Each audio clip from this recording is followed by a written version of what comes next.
And the LSK has told the judiciary that you are failing Kenyans. Now, the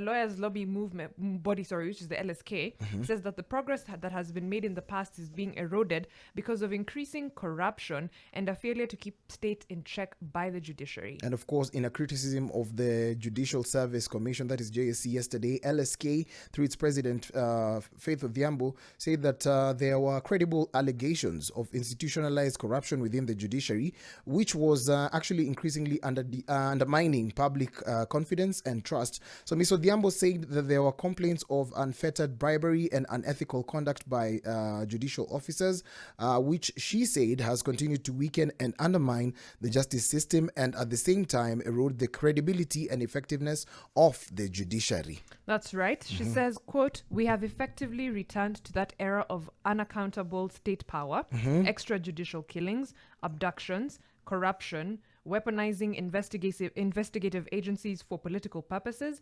undermining media freedom, and an insidious overbearing hand on civil society organizations."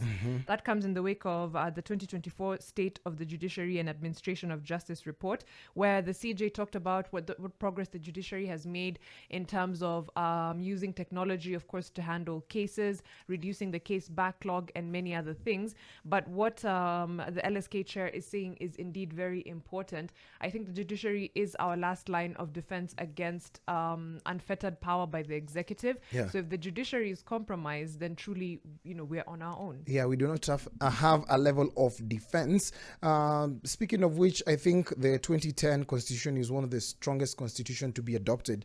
That's the constitution adopted in 2010. But of course, if followed word for word, or we followed up to par, then it means that we have a very progressive constitution that allows us to, one, protect our rights, and of course just have a progressive form of democracy. But sometimes I usually look at the kind of politics we have, and personal interest comes first, and these levels of friendships is what leads to things like bribery. And then we now have a bent constitution simply because there are policies which might actually be changed. And it starts with the small things, a policy here, a bill there, then ascends into law. True, and I know Parliament is definitely not looking out for our best interests. That's already, very much within the grasp of the Kenya Kwanza administration and the president. So the judiciary, again, is our only line of defense.